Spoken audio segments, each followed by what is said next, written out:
It's part of a healthy 5-game day. 5 a day of games. We're on to game 2 of set of those, and this is a big one.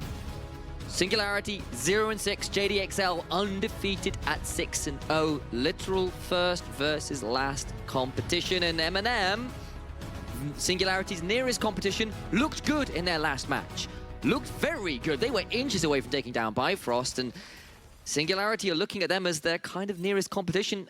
As we've been stating, relegations are looming at the end of the split, and Singularity to start picking up wins.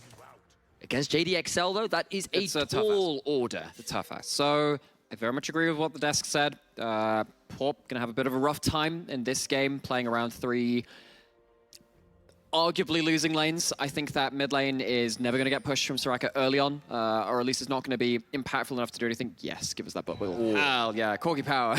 Wiggle, wiggle, wiggle. But that's a great butt wiggle. However, I love it. However, no. just quickly. No, we're talking about the corgi. What production? Why are you taking the corgi away? Thank you.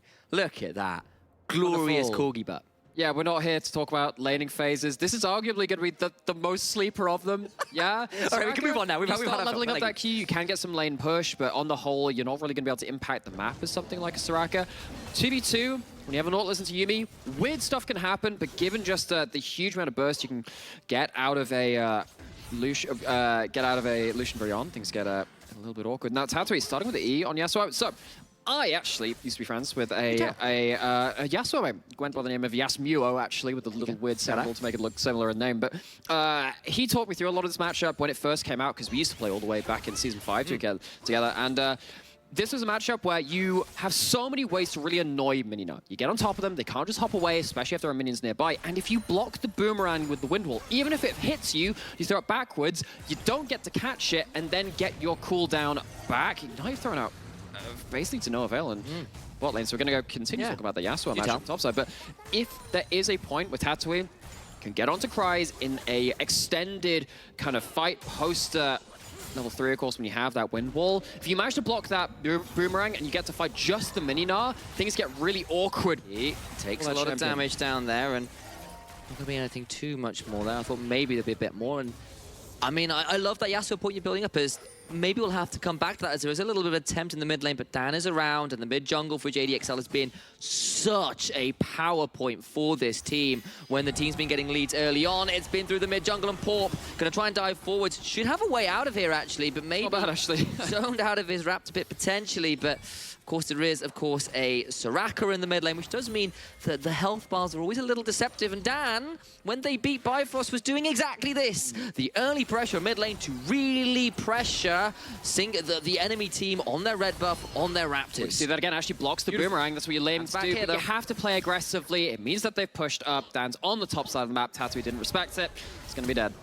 Good flash, but he's going to get stunned under the tower. It'll be a flash for Flash, but the Yasuo is down. It is not a fun matchup, Volibear into Yasuo. You don't have a lot you can block. And you are very, very happy as down to trade your flash for the Yasuo, because the Yasuo, we talked about the matchup kind of being about, this mini-Gnar kind of interaction. It's also pretty close. Gnar is actually just a very strong duelist if you let them auto-attack. Not having that flash, that's horrible news for Singularity. We talked about them having arguably losing lanes. Give up a kill like that, you definitely got losing lanes after that point. Outside in trouble, Venza flashing in, but gets hooked in the tower. He's going to take so many tower shots. Venza falls first blood. Now, Percy trying to get some more. FGG is got a lot of HP, but Spikey in the camouflage will not fall, and they get away with it. It's a 1-for-1. Oh, sorry, 1-for-1 in terms of kills overall. Oh, gosh. And again, like we talk about 2v2, oh, yeah, when you got Nautilus into Yuumi, it can get a little bit awkward, but Lucian's got a lot of burst. A lot of burst shown on the table, but it's under the turret. I know that we've talked a lot about tower diving and the meta. Wow, the towers are less strong. Maybe you can dive nowadays. Yeah, maybe not like that. A little bit too far off the beaten track. And one of the big things, actually, that comes into this is that Venza steps into the Twitch W and has basically a full stack of poison very early on. Well, it doesn't get full stack, but either way, it's a lot of extra damage kind of coming in, and they just fail the damage calculation just ever so slightly. Porp is hatching a ward up there, so Cries knows exactly what's going on, and Venza and FGG, may I remind you all, are the current kill and assist leaders in the whole damn league right now, and we have seen them be incredibly dominant in lane, but you have to remember a little bit from just last split where we did see a little bit of them flipping some of those early plays against themselves. And also, every now and then. I saw a tweet just before we went live of some of the posts, the pre-game chat. It's completely sanitary in this case, so I know some strange things can happen in them, but this one was JDXL saying, yeah, by the way, our bot lane has like 20 deaths already, so like our AD carry has 20 deaths already in the games that we've played. Go visit him. No. And then I believe the response was from Tatooine, I don't even know what our deaths are across this split so far. So a little bit of fun between these two teams, and it does kind of, again, come to a bit of truth as Venza dies that one more time. Still controlling this laning phase, though. Spikey's still not really getting access to farm, and this Lucian Yuumi is going to be a little awkward to deal with for the immediate future of Singularity. Worth pointing out that Spikey and Person are both running Ignite, by the way. It's not a single Ignite, it's a double Ignite down here to try and combat that healing potentially down there. You can only assume that's a mistake, but either way, more burn damage. Maybe that's why they used it on that level 1. Exactly, so they do have that if they can alternate, but it is worth pointing that out. Dan is around, and Paul is around here as well, so this will now be a 3v3. They're going in, but look who's here, it's Dan! So much healing because a wish from Soraka can allow a bit of a turnaround. Now they need to try and extricate themselves. No one falls, but Paul has to burn the flash, and Piccione has to pop that wish. Yeah, but I mean, it's a very important one to use. It means that that play doesn't go completely south, but without that all, that means a solo bolo for the solo bolo king! It's another one to the list. 14th thus far in summer. And this is a matchup with Singularity drafted for. They said, you know what, Soraka mid, that's going to be fine. Soraka is pretty okay at neutralizing some games. Actually, to my knowledge, the only other time I've cast a Soraka was actually into Kiana. You're pretty okay to, yeah, that was way back in 2020, LGL. That was a long time ago. One of the very first games we cast, actually. Ninja's Soraka, if I remember. If anybody remembers Ninja, was once of World Elite, and then, of course, of TDK. Went over to the LGL. Okay, so anyway, there's loads of different cross things about Soraka mid of all champions. Maybe think back to that. But either way, the overall story of this, and promise there is a point, is that you can nullify even quite dangerous lanes. This is a matchup which they picked for. This is a matchup which they hid until that last pick to get that Yasuo into that top side too. But it does, sadly, look like it's not quite been as neutralizing as they would have liked to do. I don't know if it's going to fall out of control from that point, but still, Gold, you'd rather not be going to a Corki who, as much as you heal loads and loads, is can be very dangerous when it comes to the late game. Kryze is near Mega, but Porp is around, does miss the Steel Tempest. Kryze very near to Mega, and I don't know how much they want that particular fight. You can fight him in Mini, but not in Mega as that Yasuo. It's an interesting one to remember, because I remember when Yasuo was in fact considered a counter, as you were saying into me. That's what I was saying. But like, because season 5, that was the time when Yasuo was not played at all, besides into Nara on that top side. You can also build Triforce and Frozen Mallet. That's the one I was reminding, because of course, Impact notoriously beat Huni on the Nara versus Yasuo matchup way back when Immortals were on that crazy undefeated run. Lost in the lower brackets to Cloud9 when they did some of their crazy goals. Citing the ancient tones. I am indeed. Of course, we were there when they were written, but many people honestly go back and watch those games. There's a real history there. I love going back to some of the historical games of the league and seeing this. But you know, what's more recent history is Porp sitting this bush. The longer he stays there, it miuld become a bit more ancient history because he's been up there for quite a while already. There's a Herald that's been kind of taken all the while this has been happening, and Tatooine just not able to make this one up. Because, of course, Porp does have strictly a knock-up if he can get that third empowered order type from 3 Talon Strike, but it's just not been available. And Kryze has played this matchup in terms of the distancing very well, has yet to be full foul of even being damaged by both players up there right now.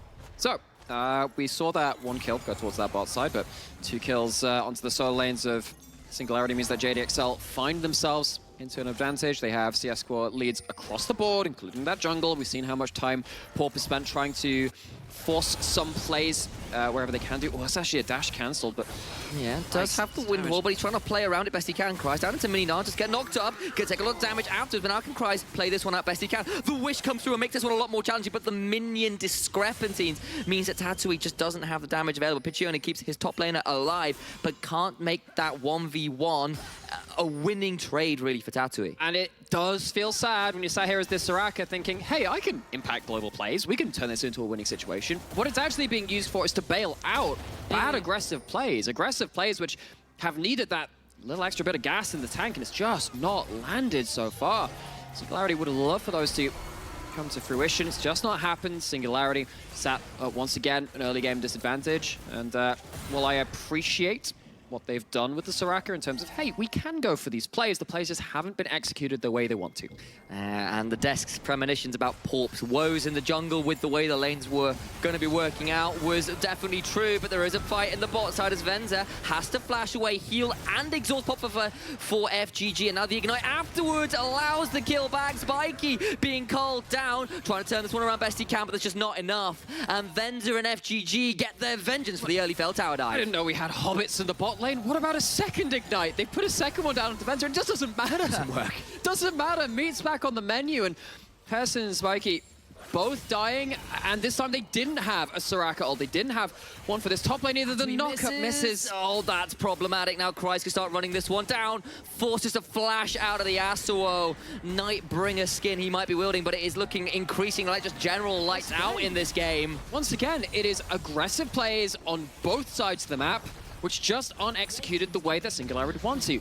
This time, there is no Soraka ult. They don't have that ability to maybe bail out the worst case scenario of these plays. Now Tatari without flash, but with an ultimate. Person might be able to make this one work. Remember, there is a depth charge. There's a knock-up indeed. Lots of damage, but the Megador afterwards puts the Yasuo into the wall. He's so down low, throws the wind wall, trying to play this one out best he can. So much EMS! It's here with the package. Delivery is secured. And, I mean, I get that you have a knock-up, but that's the Meganar. That's the thing we said. You don't want to fight. Didn't have that Ignite from the final play, and the recall gets away. You should have checked the app messages. You know when the package is being delivered. You get a little app notification with the global sound. Check when FedEx is delivering people. Cries. Gets hooked, but there's just not enough HP on Tatu as he goes through and gets slammed straight to the wall. Oh gosh, and even with the wind wall making things a little close and a cancelled auto attack, it's not enough for them to turn it around. And the package even stops the follow-up troops from Singularity to making it to that play. JDXL, once again, the beneficiaries of that aggressive play. Try and get in here. That's a depth charge, but the final chapter will prevent too easy a follow-up as Porp is rooted in place. Dan's on the dragon, and every time a proactive play is tried to be set up from Singularity, it hasn't worked. Porp's been in that top side so many times, yet to really get anything. We've only seen one kill go over the way of Singularity, and that was after a botched 2v2 tower dive. Oh, here we now go. In mid lane, Stormbringer's and Spiky trying to flash away to keep people alive. The wish come through, but the wish is not granted. We'll get a kill now on Avenger. Maybe the turnaround can start coming through. Dan, so very low, but there is a Yumi on top of him. Means so much heal. The bottom block is doing what it can, but Person gets out. It's a double to Tatui's Yasuo, who needs a 0-9 power spike when you can just get a triple kill in the damn mid lane. Okay, so now even JDXL are falling prey to this. If you are making the aggressive play, the disengaged play has trumped the aggressive. Singularity pick up a lot of kills onto this lane matchup counter into the Nart, and 3 kills onto a hyperscaling crit carry. Yes, please, I'll take that. A wish is a dream your top laner makes. Comes away with this. Honestly, I thought after the wish came through, it didn't get enough done. I thought it was Dune.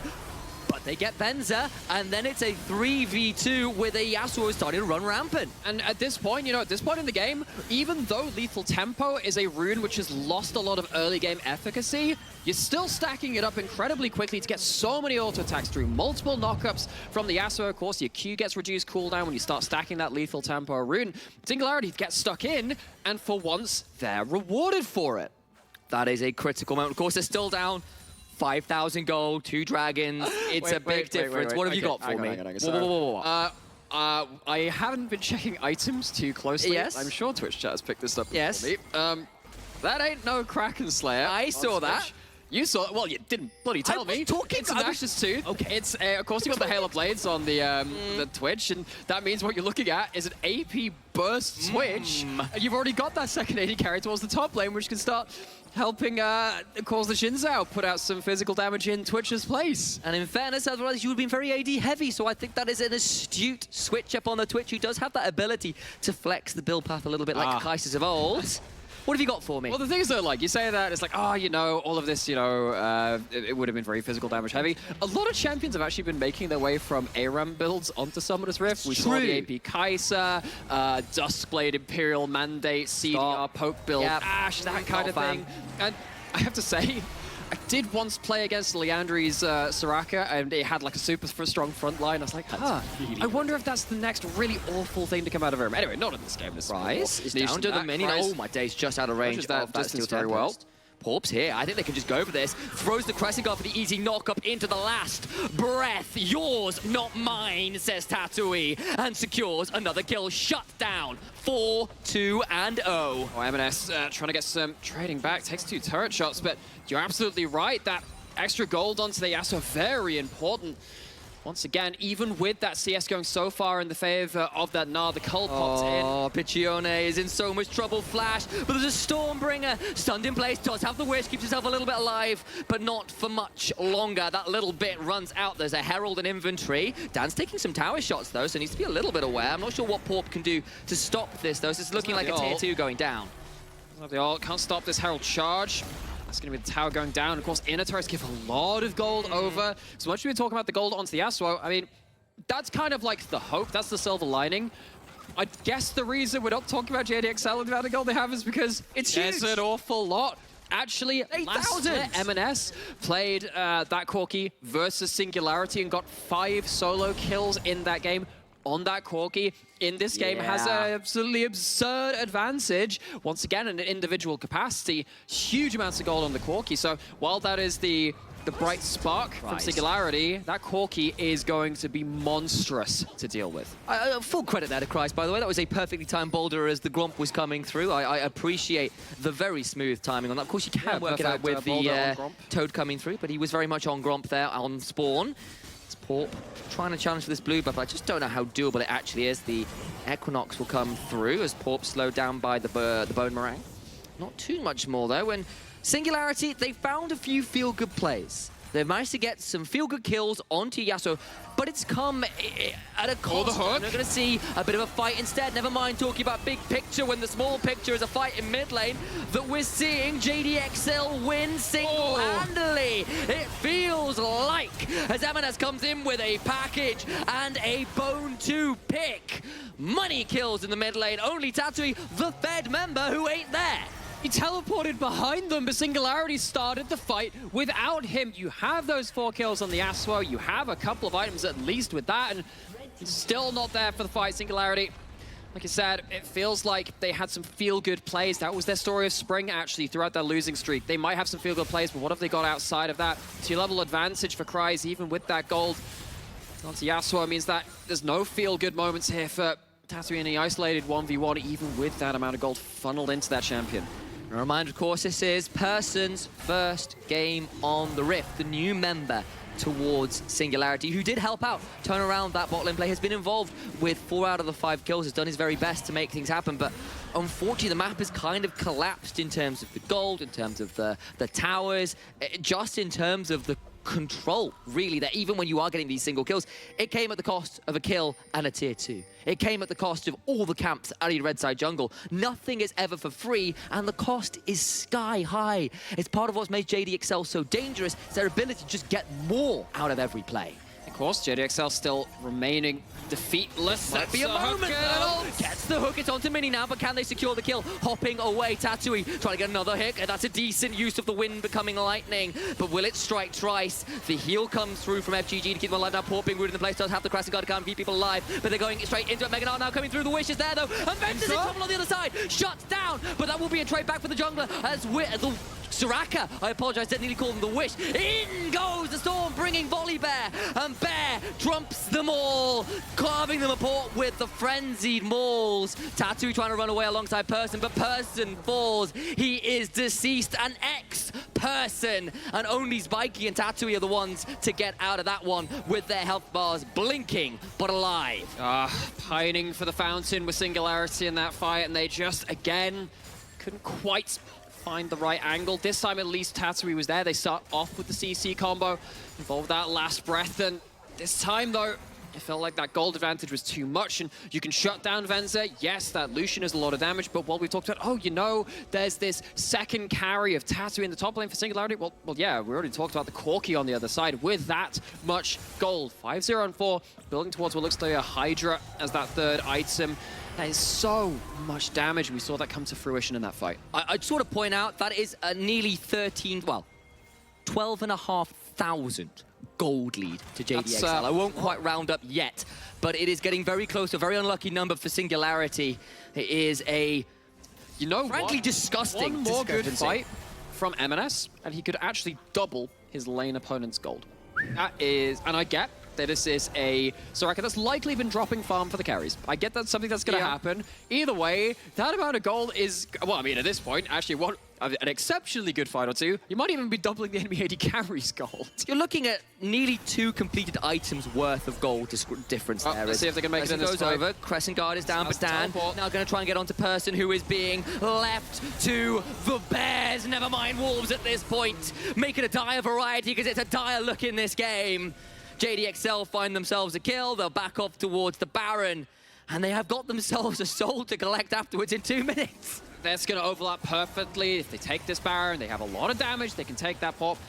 Has a smite. Doesn't have an easy way into the pit. Checks out that brush, but again, JDXL with complete ascendancy over the map. They don't really have any angle to start this fight off when 4 versus 5. Singularity decides they must attempt to contest, and Spiky! The rat gets splatted! It's a mousetrap this time around, and it works just as well on Sewer Rats. The AD carry is dead. The big one misses, but Singularity are forced straight away from the Baron pit before they can even begin to think about contesting. JDXL didn't even have to choose between a Baron turn and M&S in a finishing 1 versus 4. Still trying to play this one out. M&S has got a Yuumi on top. There's the wish. Is Tattoo going in for a last breath? But I think it's Singularities this time around. They cannot make it work. They're gasping. They're drowning. And there is just no more air to have. JDXL have well and truly suffocated Singularity out of this game. And that is it. It's lights out and a good night for Singularity. That'll be the 7-0. That'll be the 0-7 Singularity. We saw M&M do so Lordy well Lord.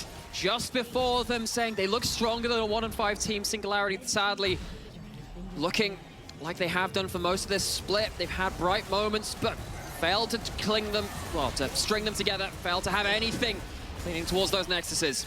And the game ends with an 18,000 gold lead for JDXL. It will be 22.5 minutes on the clock, and they'll celebrate a little as they get more on the fountain. My God, it's disgusting. Will this be another solo kill? A triple for M&S onto the fountain. They're going to get some more. They're just standing there. It is absolute demolition. A quadra kill to M&S on the fountain with rockets alone.